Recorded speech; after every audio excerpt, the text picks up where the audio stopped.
Alrighty then, here we are live in the Successful Indie Author group, I hope. Let's see if we're there. Double checking, I logged in early just to make sure. Community home, media,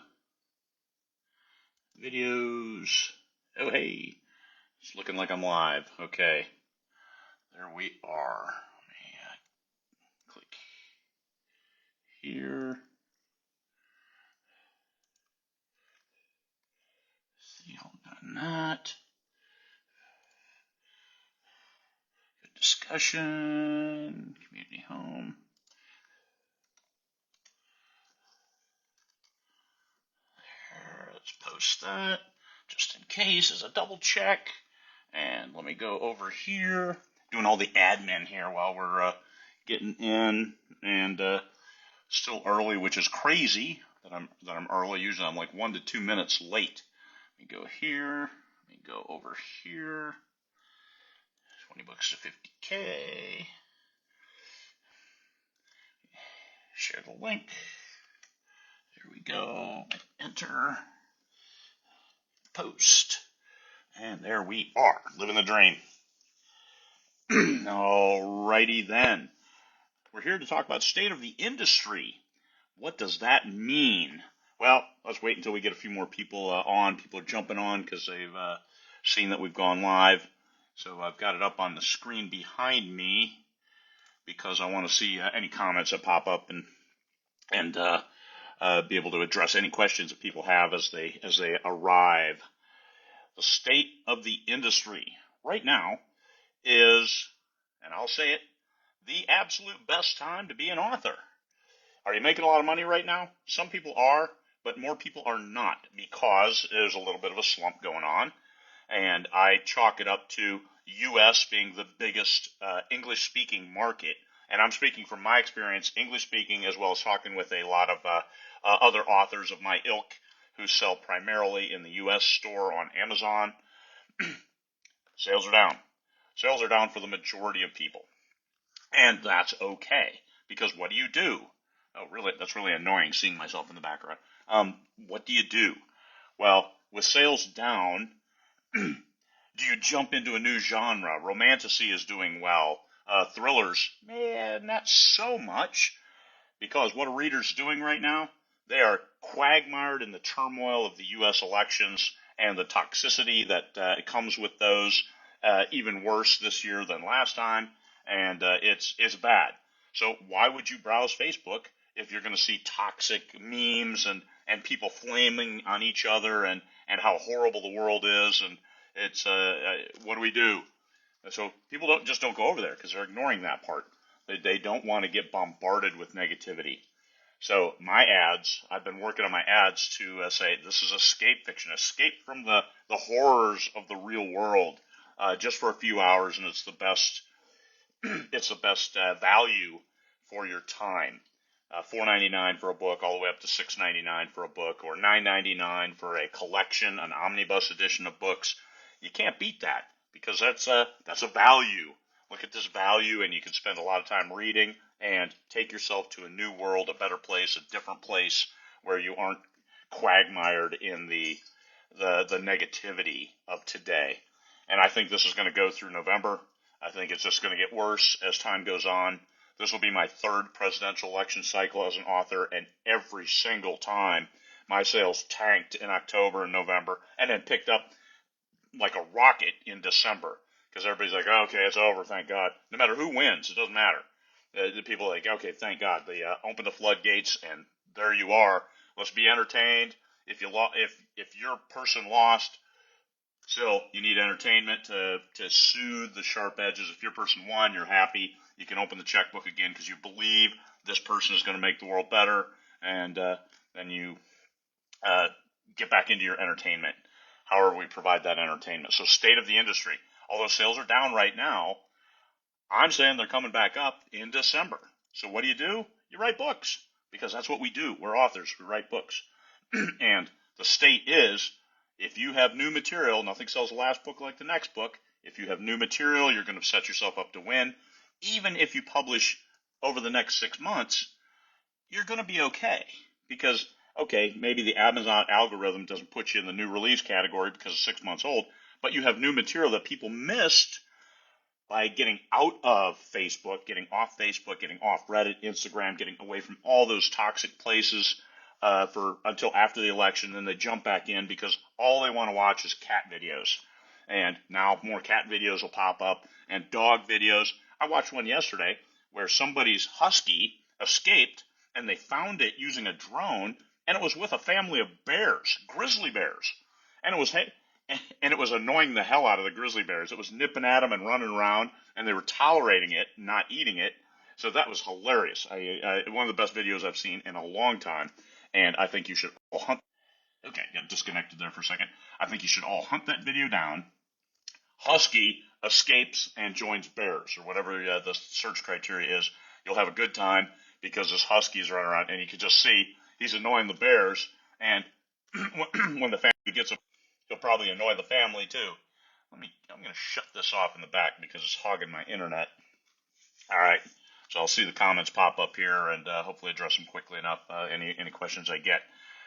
So there. That's what people go to the internet for. They don't go to getting flamethrower wars over my guy is different than your guy, because they're not. Everybody's about the same. They're all bad. They're all self-serving. They're all politicians who aren't looking out for your best interests. All they're doing is looking out for their own. So obviously I'm anti-politician, because pro-politicians, what kind of job title is that? My God, do something. Anyway, that's me. That's my opinion. But that's why I live 4 time zones away, about as far away from Washington, D.C. as you can get. Back to the state of the industry. Traditional publishing houses are paying less and less on advances. They're looking tighter and tighter for titles and books. Some people are finding traction and getting in there. However, once again, you have to sell the books. You have to help your traditional publisher sell the books. If you are getting an advance, it's not great. It's going to be split into 3 pieces. You get the advance, you get one when you turn it in, and then you get the final one when it's published. So that could be over 2 years. So even $100,000 advance is only $33,000, and that's poverty level if you're here in the U.S. For a year. So also make sure you take a really good look at those contracts, because if they have right of first refusal and stuff like that, they can stymie you and keep you from publishing other titles during this period. So you're stuck at poverty level, and they own you. And if you write a new book, they own that one too, or they will tie it up, and you're not able to make a good living for yourself. So make sure that you could just make sure that clause is not in there where they have right of first refusal, where you can still publish and publish with multiple authors. So what about TikTok? What about Facebook? What about Amazon? Well, TikTok, who cares if it goes away or not? You care because you've had success with it. But TikTok picks the winners. If you've had some videos go viral, and then all of a sudden you can't get one to go viral, guess what? TikTok is designating which ones they want to go viral. So even with a big number of followers, you might get 250, 500 views of your video. You're like, what the hell happened? It's TikTok. It's not you. There's nothing you can do. You're not in control of this. And that's the same thing with Facebook. That's the same thing with Amazon. There's certain things that you're not in control of, that they pick the winners and losers. Now, Amazon is much better at that because they reward success. If you're selling a lot of books, they're going to help you keep showing your book to other people, especially if you have a great conversion rate. If they show your product page to 4 people, and out of every 4 people, 1 person buys it, they're going to keep showing it because they make money off showing it. Now, they're not going to take an unknown, because if people see you for the first time, they may not buy. So people who have been in the business longer, yes, they're going to be doing better because they already have an established relationship with Amazon and an established conversion rate and an established viewership. So people like me telling you, oh, ads are still working okay, that may not apply to you, especially if you're just getting in. But still, there's never been a better time, because look at how many sources of information you have to help you with your craft. Now is the time to practice your craft. Write better, because quality sells, and you can always sell a good book. Maybe not right now, because like the market's down and the visibility is hard. Do you have to pay to play? Yes and no. No, in that you write a good book and you put it in the right reader's hands, you can do shares and swaps and things that'll be at a low level, but you get that initial social proof of people loving your story and wanting the next one. That's how you build a foundation that then grows. That's the state of the industry. You build the foundation, you keep writing better and better books, you keep building on that foundation, and all of a sudden you're up here and looking, saying, hell man, I'm just not selling like I think I should. And you look back and say, oh, okay, I've come a long ways. Never fail to look back and see how far you've come, because this is how you do it, a little at a time. If you're only moving an inch a day, it may look like you're not getting anywhere, but eventually you will. Stanley, that's enough. Sorry, he was licking and licking. It's not like drinking coffee right in the middle of a video. But state of the industry. So trad. Now there's a lot of mid-list indie publishers. Athon Books, LMBPN. I saw Mike Krause pop up. His publishing company. Those are all available that you could possibly get in and get in with them. Now they understand advertising. They have the market for certain titles. So you write post-apocalyptic, you write it well. You write good urban fantasy. You write good lit RPG. You can find, and this is how you avoid the single point of failure. That single point of failure is, I've made all my money on TikTok. Well, if TikTok is picking the winners, then they're also picking the losers by not picking. So if they don't help your video go viral, guess what? Your latest book isn't getting any visibility. So when you are hitting it big and getting viral videos, make sure always that if somebody picks up your book, they have a way to follow you. So when they don't see that next video because TikTok doesn't show it to them, you need to own your own success. And that means you get people's emails and you build your followership. The same thing with Amazon. Have them follow you, but also get their email. And you do this by your front matter, the back matter in your book. Because I'm assuming you have a quality book. And if it's a quality book, people get to the end, they're satisfied. It's easy for them to click and say, yeah, tell me about your next book. Click, here's my email, thank you. And then you send them a free short story or 3, and you've got them. And then you are in control of your destiny, as opposed to the single point of failure where, oh my God, TikTok didn't show my video, I didn't sell any books. Surprise. Same thing with Amazon. Oh, I lost my Amazon account. What happens then? Well, you work back and forth, you make phone calls, you pepper them with requests, and probably more often than not, people are getting their accounts back. But now you're afraid. Holy cow, I can't be solely Amazon. I lose all my revenue. Well, I've got a lot of books in Kindle Unlimited. Almost all of my books are in Kindle Unlimited. However, I'm with like 4 different publishers. So if I lost my account, which would be odd, but because I'm not doing anything weird, I'm not doing anything shady, I'm not even looking shady, but I also have points of contact within Amazon that I can ask, hey, what's going on here? So it's a little bit different. Your average person, your average author, even if they've sold a lot of books, still, you might lose your account. If I lost mine, I'd lose like 20% of my revenue. I can deal with that while I'm working out the issues, because you might be without your account for 2 weeks. Can you do without 2 weeks of revenue? And all the momentum that you had prior to then would be lost, and now you're starting kind of at ground zero again. Can you weather that? That's what you the rainy day fund. So when you're doing really well, make sure you put money away for the times when it's down. Like right now. Right now, moving forward, unless you're pumping out new releases to an established readership, you may look at the market and say, I can't get any traction. I've sold 10 copies of my book. I can't live like this. I've got to get a day job. Yes, you do what you have to do to get through. Because someday, you keep writing better and better books, you are going to get traction. You make your own luck. If you give up, well, that's why it's the best time to be an author, because there's going to be a lot of people who give up. And once they give up, well, that opens the market out, opens it up to readers who are looking for good entertainment and not getting it from over here. But hey, over here, there are people putting out good books, better books, great stories that you want to follow. So take advantage. Take advantage by not giving up. Write better and better books. State of the industry. The people are out there looking for entertainment, but not necessarily right now because of the toxicity of the internet, because of the world going on, the news. If it bleeds, it leads. That's all you're seeing. So what do?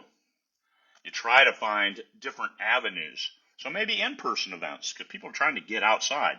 Up here, weather is absolutely gorgeous. So what do? Go outside. If there's a conference, if there's a bazaar of some sort, hey, go down there. Stroll the tables, walk in, stroll the tables, get a Jamba Juice, stroll out. Maybe things like that. In-person events where people are more ready to be happy and be entertained. So, hey, look at these books here. That's entertainment value for the dollar right here. Okay, not getting any questions. If you've got questions, please dump them into the comments. I can see those because they're scrolling up on my my super cool iPad. And I'm using an iPad for this because it has better video and better throughput, especially once I closed out the internet on my other computer. So please ask questions about what's going on. So diversified income stream. So I'm with a bunch of different publishers. Yes, I donate part of my revenue. I don't get 100% of my royalties then. 100% of the 70% or whatever else royalties I get with other publishers, but that's okay. Diversified. They're also doing the marketing. Now, what other revenue sources are there? Max, philosophy of Max, makes as much money as possible off each property. So I have my books translated into German, and I'm now working on German audiobooks that I'm going to put on YouTube. So I'm going to have a YouTube channel for German thrillers, and they can listen to it there. Ian Bragg, the hitman that Germans love to hate. It's he has low review ratings, but sells well, sells really well, earns out, which is what we want, earn out and then gravy. So translate German. I don't have French yet because I haven't found a good French translator, and I'll get there eventually. So maximize one story in all these different outlets. I put my audiobooks on ACX.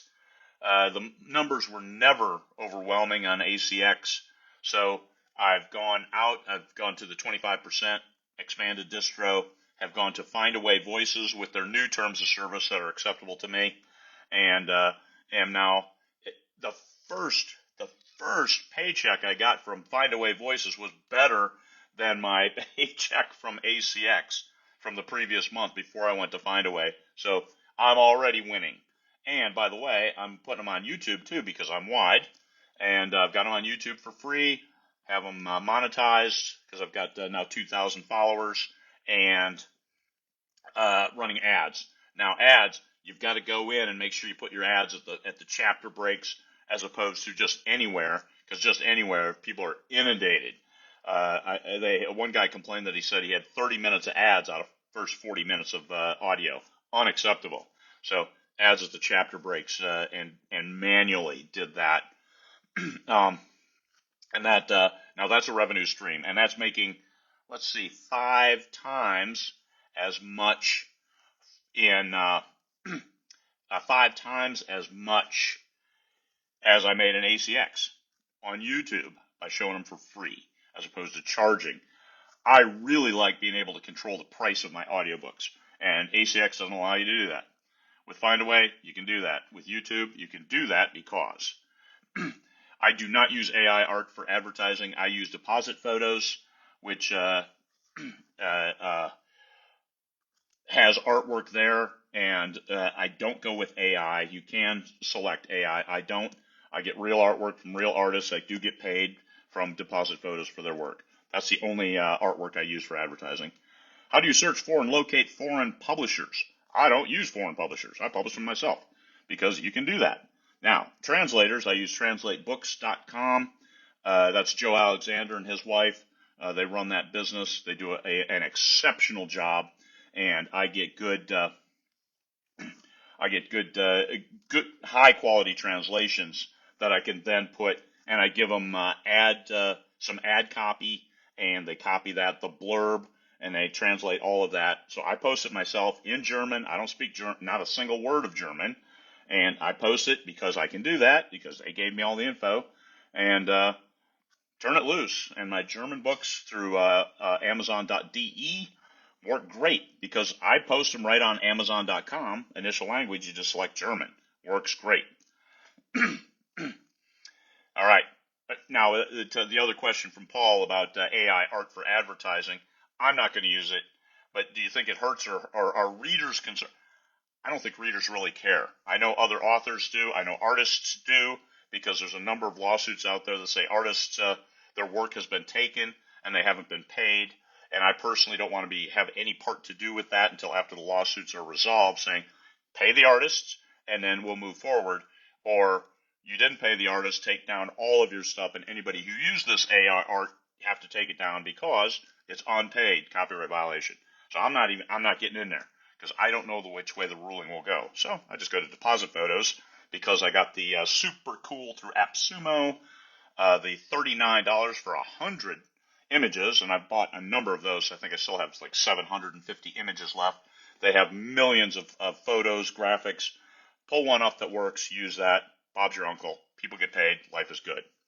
All right. Have you tried the audiobook beta program? I have. Haven't sold a single copy of that one title, which is one of my worst selling titles, by the way. I haven't sold a single copy of the beta voice generated version. So I'm not sure on it. Now, the thing with audiobooks and AI voice on audio, Alexa can read, and a lot of consumers have Alexa read their audiobook to them. So once again, this is authors. There's a lot of authors get their back up in a hurry when it comes to AI. AI audiobooks, there are no lawsuits on AI audiobooks. It's not that I know of, but there is on the text, on using text, and there is on artwork. So those two I'm not touching. But when it comes to audiobooks, hey, I did use the one, like I said, I haven't sold a single copy, so I can't give you any information on how that works. A lot of the wars that you see online are between authors and artists, because we don't want to take advantage of each other. We don't even want to look like we're taking advantage of each other. But the Amazon's AI beta program, it's audiobook. It's simply they've taught their voice how to read the words and be compelling in that. So, like I said, I did one, haven't sold a single copy. It's like 26 hours. There was absolutely no way in hell I was ever going to pay somebody to do this book, because it's not my best work, shall we say. So, yes, I've tried that. And now in German, I am going to translate my German, do German audio through 11 Labs and put it on YouTube only. So then, hey, it's available for free. I'm not charging anything for those audio. So if you don't like it, well, it's free. So it costs you nothing. It costs me very little. And we're going to run those out there and see. I'm going to put them through my own YouTube channel, but through a separate playlist that's German thrillers. And then we'll see how they work. They'll be okay. I'm sure I'll make more than I spend, because I'm not spending a whole lot. And we'll see how it works. And of course, we'll put a disclaimer right in the blurb that says this is AI generated audio by 11 Labs. Always be above board with what you're doing, because if you're trying to sneak stuff in, that doesn't work. I'm not a fan of ghostwriters. Use them as a collaborator, as a work for hire, sure. Give them credit for writing the book, but just using a ghost and magically putting stuff out, hey, here's my book, because you never know unless you have great double checks on where that work came from. And nowadays, a ghost, an unethical ghostwriter, could take somebody else's book, run it through AI, saying change it from first person to third person, change it to this, change these names, change these locations, and that wouldn't be good for anybody. So I wouldn't recommend that, or at least put in a lot of double checks if you're using a ghostwriter to write and then make them believe that you wrote the book.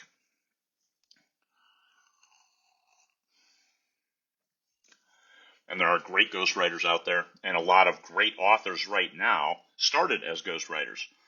Different era. Now, there's never been a better time to be an author. Learn how to write and how to write better. Because even if you're using AI to assist yourself, you still got to know how to write to recognize that this is good. Otherwise, you're just going to find a median there, a median level where your book may give the appearance that it's better than what you could write, because it could be, but it's still not as good as a good author can write. I'm always a fan of get better, you be a better author. All right. When giving a live presentation, how do you present visual materials such as slides and videos? I bring a flash drive. I will email it to whoever I'm presenting for at whichever conference, and I use PowerPoint because I'm an old dude and I like PowerPoint, and that's it. I don't embed videos because I'm an old dude, and I usually have bullet points on a slide. Yes, it's boring, but this is me and I'm talking to people, and I would much rather have a conversation than do a formal presentation. And you'll see bullet point 3 suggests. Now, videos, they're cool. Now, the problem with videos is a lot of them are copyrighted. We had a lot of issues with the 20 Books Vegas videos when people embedded videos like clips from movies. YouTube tagged those instantly as copyright violations and took them down. Like without our notification, just a notification say, hey, we took these down because there's a potential copyright violation. Now, if you're using it for teaching, that's fair use for that clip. However, you got to go through a lot of rigmarole to figure out what it is, and the video. If you're making a video yourself, that's a different story. But and then you can embed that video in PowerPoint, or you can just make a separate video, click to it as long as you got Wi-Fi, bring it up on YouTube or an MP4 that you've got on your computer, and just pop it, play it, all that kind of stuff. Children's author, large part of the business market that I'm building out. Well, good luck. If it's a large part, well then you got it. Go out and talk to people. The best thing is a book and talking to people, selling them on the quality of the story and that you're going to get something from this book. I've got 2 children's books out now, 2 children's books, and the other one is with the printer, because I did an offset print on it.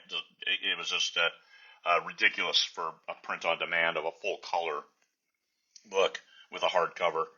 So I've got an offset print coming from that, and we'll start pushing it as soon as I get it.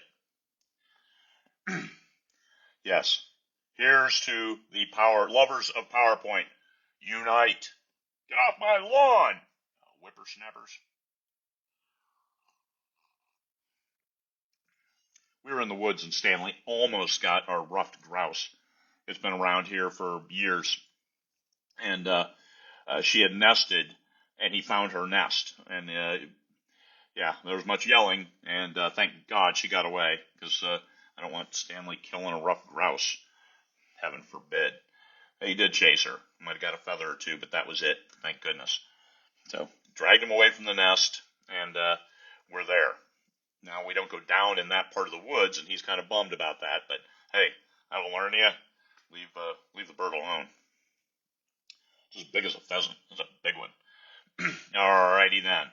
State of the industry. Pay to play. Now, there are TikTok. Why aren't they showing people's videos like they did? Because now you can pay. Now you can pay to advertise. And they're looking for people to pay. And they punish you by not showing your stuff like they did previously. Okay, that's just about everybody nowadays. Facebook, you kind of got to pay to get people to see an advertisement. It's hard. It's hard. And getting it out there. And a lot of people, every other post is an ad. And sometimes 2 out of 3, 4 out of 5, this is why people are diving off Facebook, because they're getting overwhelmed with ads for everything, and probably a third of them are scammers. Hey, you too can get a lawn mowing robot, and it's only $99. I got sucked into one of those on a remote snow plow. Had little tracks. I was like, this is cool. I'm going to do $299. Great. that'll work because it can move up to this. That'll no, it was a scam, and yeah, I lost $299. And the real one, when people said, "Oh, hey, this is this," and it was $5,000. Like, okay, that's more like it. That looks like what it's worth, but I'm not going to pay that for this. I'll just eat the $299. And they actually did send me something. They sent me a keychain. I guess that was their way of saying, yeah, it wasn't really a scam. You got a keychain. It was supposed to be a snowplow, a remote snowplow. Buttholes. They're out there. So you got to be careful with, and there's enough of them that people are gun shy when looking at books. Is this a real book or are you a scammer?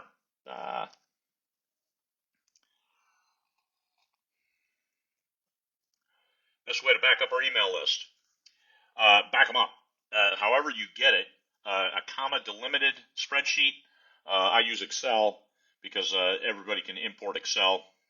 And once again, PowerPoint guy, so I was raised on Microsoft Office from when it was the first iteration. We used Harvard Graphics 2.3. Those were the first 2.3. And when they upgraded to 3.0 and it was WYSIWYG, oh my God, because 2.3 was not WYSIWYG. So anybody who had Harvard Graphics 2.3 and you're looking to upgrade about now, it's a lot easier nowadays than it was in the 90s, early 90s. But so Excel, big fan of Excel, works great. Google Sheets uses all Excel's commands, so if you know Excel, you can use Google Sheets. I use Excel, so I have it resident on my computer, and then I can import it into a different email server provider. And finally, I've settled. I have an email program that's resident on my server, so I own that program because I have my website. I have this. I have a sysadmin, so all that stuff is on his server. He's not renting, so this is my stuff, as opposed to if you're with somebody else, SendFox, Book, MailChimp, MailerLite, they have your stuff. So you better back it up, because if they say, oh, we're closing your account because you're evil, even if you're not, and all of a sudden you have no emails, and all that work is gone. Do you have any predictions coming that indies should watch for? That's a good question. I think that you should just take care of your own business in that. Write your books, write better books, and get them ready to market.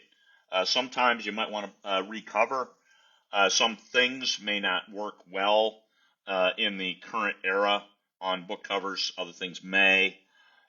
Just look at current trends, and it's hard to tell because you look at the top 100 in any genre, you're going to see some new ones that are different. And trad, their top covers are generally a little bit different in certain genres than ours, like romance. The covers you see from trad are a lot different than what you may get in from indies, and indies who sell really well. Look at their covers. So try to differentiate. This is Tor. This is Tor. This is Tor. Here's indies. Let's see this, because different marketing. One is an established market, and one is going after new readers. Find the ones that are going after the new readers and see what they're doing, and they're probably doing it right if they're getting them. Oh, Stanley, you're a good boy. There he is. There he is. He was laying in the sun, which isn't hard because it's sunny all the time. Yes, I got up at 3, and it was light enough outside that had I gone outside, I would have cast a shadow. So how about that? Yeah. He went for his first walk at 5 this morning, and it was bright daylight out, and I'm wearing a t-shirt because it was hot out too. Hot. It was 49 degrees Fahrenheit. So that's shorts and t-shirt weather. I didn't wear shorts because mosquitoes are coming out. Damn little bloodsuckers. It's I don't think it'll be as horrible as it has been. State of the industry. Things to look out for. Things to look out for are, there's a lot of people pushing AI. I am gun shy on it because of the lawsuits. I don't know which way they're going to go. And even if like OpenAI loses the lawsuit and They okay, you used a bunch of books you weren't supposed to use. You need to pay them. Here's the class action suit. And what about now? Oh, hey, they'll just import. I guarantee they already have a new data set. But if they don't have the best-selling authors that they used, well, then the new data set is not going to generate as high a quality work. That's my perspective. Is that if you want the best generation of, hey, here's good next words, here's how this works, you use the best work you can get. And if you're not using the best works out there, well, then it's not going to be as good a product. What, garbage in, garbage out, right? Isn't that what the old data analysts used to say? So that's why I'm gun shy, because I'm a lawyer and there's lawsuits, and a number of lawsuits. And until they're resolved, I'm going to stay kind of on the, I'm not on the fence. I'm not using it. I'm going to stay on this side of the fence until somebody opens the gate. And once they open the gate, well, then we'll take a new look. What's the best way to increase Amazon sales in foreign markets? Advertise in those markets. You can go advertising.amazon.com, open up accounts in Germany, open up accounts in the UK, open up accounts in Spain and France. Now, if you're trying to sell books in English, well, then you want to, you can do that on the German Amazon through your account. But the best way to sell books in Germany is books that are in German. Other foreign markets, UK, Canada, Australia. Just understand, Canada and Australia are small markets, really small compared to the US and UK. And I think I sell as many books in English in Europe as I do in Canada and Australia combined. So you just got to get them out there. Advertise, advertising.amazon.com.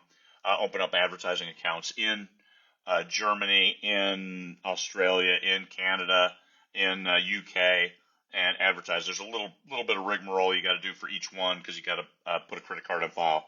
You got to fill out some tax data, and then move forward from there. But it is worthwhile. I've way more than made my money back on the Amazon.de, which is the German Amazon platform, because those folks are voracious readers.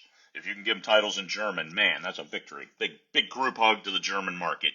Even though they love to hate Ian Bragg, I'm still good with it, because you're buying the books and you're buying the next book, and you're hating on it too, but you're buying the next book too. So big group hug with the German market. I don't have books in Spanish or French yet, but I expect those would be. I expect France would be much of the same, and I look forward to getting my books into the French market. So, if anybody knows somebody looking to translate books into French, who's in France and speaks English goodly, well, please send them my way, because I need a translator. All right, as a research assistant, you bet. Anytime you Google, you're using AI. Anytime you do a research in that regard, yes, just understand, sometimes their facts aren't facts, they're made up. Sometimes they're data, and if you're using any kind of wording, now you're that's up to you. Do what you want to do. I personally don't. I look for very, very specific things. Usually it's like I type in the word and look for the definition, because is that really the right word? I used deleterious this morning. I'm not sure I used it right, and that's okay, because I didn't want to type it in, because I didn't want to find out that I also misspelled it along with misused it. So anyway, that's how I use Google for research, and also Maps. Maps.google with the terrain overlay. Oh, I love that thing. That's for my thrillers. I live on that. Here's the angles. You go Google Street View. Oh yeah, you got to have a shot if you're going to take the shot, or find a different way to do something. And you could do that. Google Maps. I live on the maps. That's the Marine in me. Loved mapping exercises and terrain walks and all that good stuff. I guess that's probably why I like being in the woods so much with Stanley, because there's all different kinds of stuff there. It reminds me of Virginia. We have birch trees here, but there, just loved the terrain. Loved moving through it tactically, even at night. And believe it or not, that was one of my best times, is night ambushes. Moving to contact at night. I just loved it. I don't know why, because it's kind of freaky, but it is, and I was very good at it. Because I could memorize the map, and then follow the train lines and elevation lines, and hey, all of a sudden you're where you need to be. All right, Stanley's over there watching the horses. Horses must have come out and down in the pasture. All right, state of the industry. Keep coming back to that because, hey, that's what we're here for. I think it's good. Now, I've had a big slump, but sales are coming back. I tried some things and they failed miserably. I paid a lot for clicks and didn't get the conversions. The one thing that Amazon is great at is people are over there to buy stuff. So if you're getting somebody to click, sometimes that's an errant click. I do that all the time on Facebook because I'll be scrolling and I'll hesitate too long, and all of a sudden I got an ad popped up. No, I don't need a new purse. Oh my God, now I'm getting all ads for purses because I clicked on a purse ad. Hey, that happens. So yeah, you get to pay for that. But Amazon, people are there to buy stuff.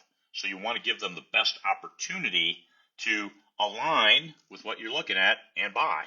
You want them to one-click buy after they see what's on the top part of your blurb. And now Amazon, besides the ratings up on top, they say Goodreads, there's a lot of data above the fold because that is the prime real estate when it comes to your product page on Amazon. They've now added in small print 100 plus copies sold in the last 30 days, in the last month or something like that. And it's 100, 250, 500, 1,000, 2,500, 5,000, and 10,000. Those are the separate elements. So, because I did check some authors, and that's what I saw. I checked the majority of my books seem to be 100 plus, and I was, hey, I'm pretty pleased with that.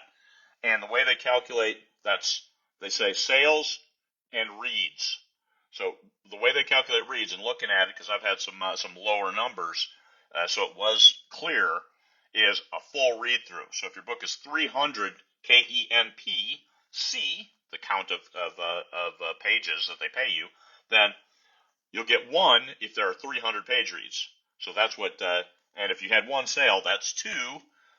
That's how that works. So it's not borrows. You're not secretly seeing, hey, Amazon's telling us how many people bought now. It's just like Book Edge or Book Report. It's a calculation. You've had 1,000 page reads. That's 3 plus KU borrows. So it's a good number. It's a good. If you're 100 plus, you've got social proof. Hey, people are buying this book. Social proof is good. So when somebody goes to the product page, they get inundated, and even if they don't realize that they see this data, it's still there and influencing them. Other people are buying this book. That is very influential. Whereas, hey, nobody's left a review, nobody's buying this book, it's been out for a month, and yeah, that's not very persuasive to somebody looking at your webpage or at your product page. All right, new question. Hang on there. If your ad budget is very, very limited and you sell hard copies on both Amazon and your own website, should you recommend Facebook or Amazon to start?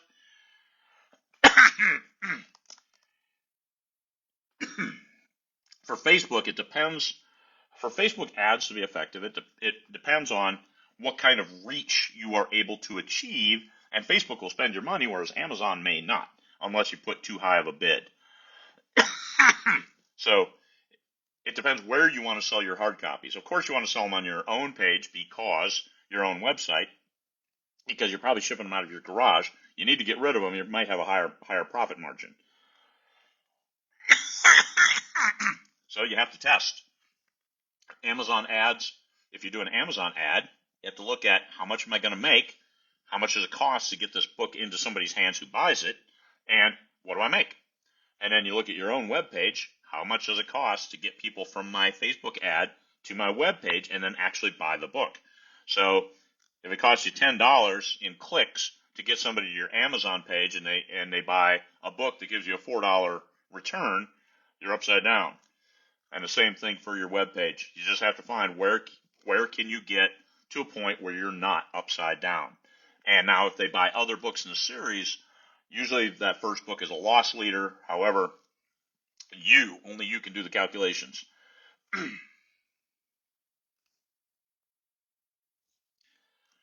Oh, there you are. Children's chapter in middle grade, very much in the learning stage with graphics. Yeah, I get what I get where you are with children's books. Here's a recommendation. Enter award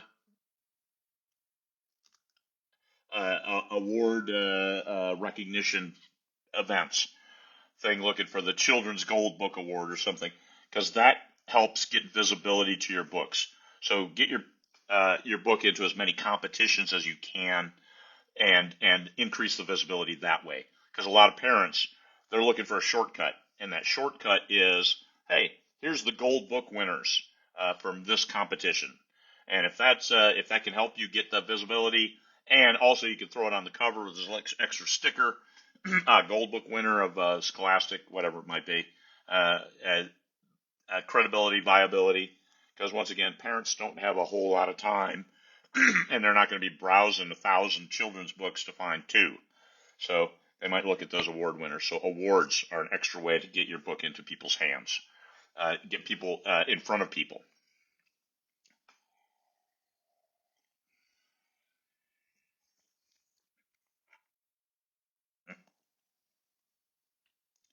There's my good boy. He's bummed because he wants to be outside. That's as Phyllis was getting older, our last pit bull, I went on Amazon and I got the absolute most expensive dog bed I could get, with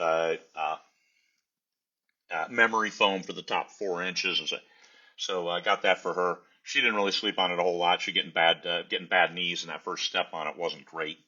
But so she just slept on the couch all the time. And now Stanley is using it because it's right in front of the window, and he can look. And where he's looking, the horse pasture is up that way, so he can see the horses from there. So there he is, Stanley, sleeping on an expensive dog bed with a little rug that Terry Wells Brown got for him to help him travel up here, and he's laying on that too, and has for years. Look at him, he's sleeping. Kind of. He's not really. If I opened a Ziploc or stood up, he'd be up in an instant. Ziploc, it's like a cheese wrapper, but we don't have cheese wrapper. He's never been around a cheese wrapper with us, but he has been around Ziplocs because I cut sausage up and I put it in a Ziploc. He loves sausage. All right, state of the industry. What's the right genre for you? What is the right genre for you to write in? And this is a hard question because romantasy is selling very well right now, and there's a market for it, and it's open. Well, it's a blend of romance and fantasy. If you're going to write in it, I recommend read it. Get a bunch of books and read those. Read those bad boys, and see what it's all about, and see why it's drawing people in. It's a great escape. What about military science fiction? That has its ups and downs, but pretty steady. It's pretty steady overall. But other books, rom-com, looking good right now. I'm actually writing a rom-com, but we have rom-com beta readers checking me every step of the way, me and Elaine Bateman, as we're writing this thing.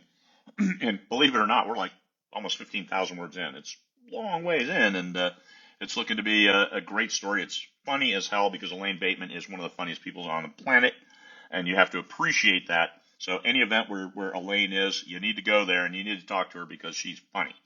You'll get a good laugh, and that's what we all need nowadays. We need a good laugh. But the right genre, fantasy, just straight high fantasy, epic fantasy, those are doing great. Psychological thrillers are doing pretty well still. Horror, kind of picking up, but it was never a big seller unless your name is Stephen King. There's a lot of people writing horror. Our everyday life is horror. We don't need that. Just jump online and take a look. Horror. But find the right genre for you. You have to like writing it. You have to like reading it because you need to know what the tropes. What are the expectations for readers when you say, here's a new romantasy novel? You better know what the hell readers are going to expect when they hear that word. Romance, fantasy, in a way that those at the forefront of that genre have written in, and now the readers expect that and more of that. More of the same, but different. So give them that. Don't just say, hey, lit RPG is huge, let me dive in there, and not having any clue what a lit RPG book really is. So don't do that. You're not going to help yourself. You got to read it. And it helps if you like it, just in case it takes off. Guess what? You're going to be writing more of it. Because those dollar signs are it's like the song of the siren. Because those dollars, like, yes, I can do all different kinds of things now because I'm making money. And I need to write the next book. And but I really don't like writing this. Hey, too bad. You made your decision. Stick with it.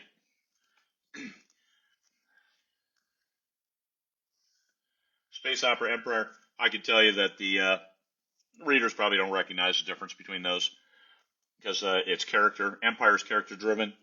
And yes, expansive sets like Dune. You're thinking Dune. Expansive, huge world building that encompasses an entire universe, but it still comes down to the characters, which is what space opera is all about. Because I do space opera, empire, galactic colonization, and sometimes aliens if there are aliens. As far as covers, take a look at the top 100. That's all I can say. And you're going to find that it depends what the primary focus is. Are they going to have characters on the cover? Are they going to have planets? Are they going to have spaceships fighting? That's usually a middle sci-fi, although it can be space opera as well. Space adventure. They all blend together. Just whatever your main crux of your story is. If it's galactic, well, then it's something more like fantasy, where you've got that big view of a huge world and there's a castle in the background because it's expansive. You're thinking big. And Dune, a big planet on the background, or really small Paul Atreides, a big worm and sand. So it's just get that impression of expansive is what you're looking for with colonization, empire. But what do you want to bring the readers into? Empire is not that big of a genre. Space opera is much bigger. So you want space opera readers because they'll like Empire too. Tips for Author Nation as a newer author to get the most benefit. Find the sessions that are your gaps. I don't market well. Yeah, that's what everybody says. What's wrong with how you're presenting those? And maybe it's attitude, maybe it's self-defeat, maybe it's self-sabotage, maybe it's I don't know where to look. You know what? You find more with conversations with other authors of your genre. So look for those people. That's what you're looking for when you're at a conference like Author Nation or SPS in London. I'll be there in just a little over a month. We'll be in London, hanging out on the South Bank, becoming one with nature. Well, there's not a whole lot of nature in the South Bank of London, but there's people, there's an event, there's beer, there's food, nothing else you need. So at those events, look for like-minded authors. That's why with the 20 Books Vegas events, I always put genre on there, because give yourself a chance to find your tribe and talk to them.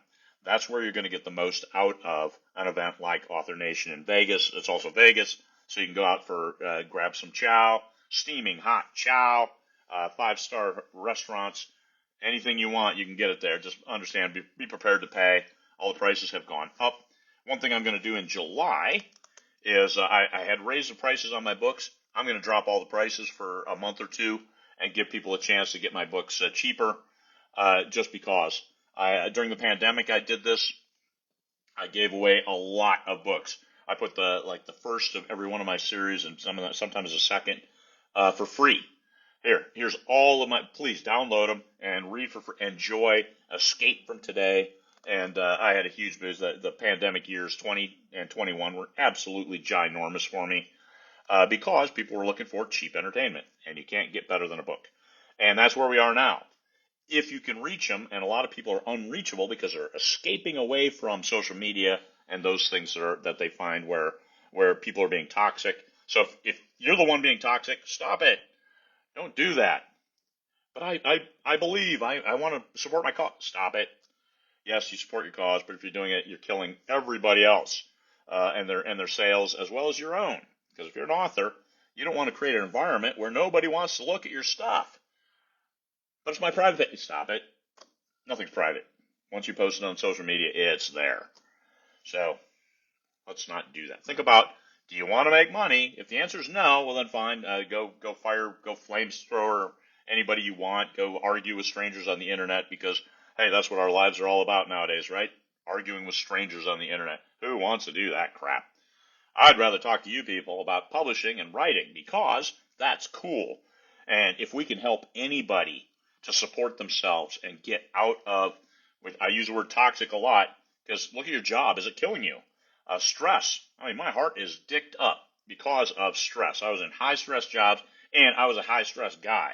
I was always trying, I needed to be number one. I needed to be the top. And yes, my heart has been punished because of that. So if you're in a job where they're giving you a hard time and you're just miserable, going to work every day is absolute misery, you're affecting your body. If you can write for a living, imagine, oh yeah, you got to do marketing. Well, think about that day job that was sucking your soul dry. If you can write for a living, and I believe you can if you learn the right lessons. You have to write a great book. You have to keep delivering. So if you say you're going to do 4 books a year, you damn well do 4 books a year. Don't commit to 20 if you can't do 20. If you think, well, it takes 20 books a year, stop it. All you can do is what you can do without killing yourself. Don't become a worse taskmaster than what you're trying to leave. So, yeah. Once you get past that certain level of stress, you can't be creative. Yeah, all of that. So don't put yourself in a position to fail. Don't be a bad boss. So, if you can write 6 books a year, promise 4. And then the bonus books. Brandon Sanderson did that to an extreme. Hey, here's 4 books that I wrote that you weren't expecting. Is that cool or what? That's $41 million cool. So good job on you, Brando. Great job. You can do that too. Promise 4, give 6. I promised 4 and I give like 12, but it's a lot less stress now that I'm not running conferences. I'll tell you that. Yeah, that horrible day job.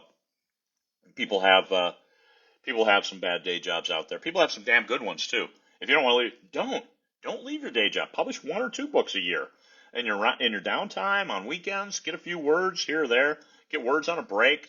Dictate into your Claude AI. That thing's pretty cool. And come up with a book. Tell your story. Make it better. Do the next one better. But don't leave a day job if you like it, just because, well, hey, people go full-time author there. That's the shit. No, do what works for you. Don't let anybody pressure you into something that you don't want to do. Heavens no. So you got your day job. One thing that with those, you get health benefits. If you're in the U.S., they could cost you a lot if somebody else isn't paying for them. So you do the day job for that. Okay, it's a good trade-off, but you make it where you create the conditions where you are happy at work. And sometimes, yeah, there's people there that you don't like and whatever. Sometimes you have to put up with stuff. Just like as an author, I don't want to market. I don't want to add. Guess what? You still have to do it, but it's a hell of a lot better than the alternative, which is scraping and grinding every single day for somebody else if you don't need to. So there we are. Okay, it's been almost an hour. Thanks everybody for joining me. We'll pop this up on YouTube. State of the industry. I think it's a great Plaud AI. Plaud, Plaud. Papa, Lima, Alpha, Uniform, Delta. Plaud AI. It's a little credit card-like device that is way cool for recording your voice, and then it turns it into text for you. So that's what I have. You can also use your phone. Plaud, PL. All right. So thank you all. State of the industry. Never been a better time to be an author. Write well, write more. Have those books ready. Learn marketing. It's hard right now, but it's okay. It's okay because the market is going to come back up, and people who bailed out are just going to open up space for people who are continuing to grow. And here's the super secret: is that there's room for everyone. There's room for everyone on the Success Island because the readers can read a hell of a lot more than we write. Peace, fellow humans.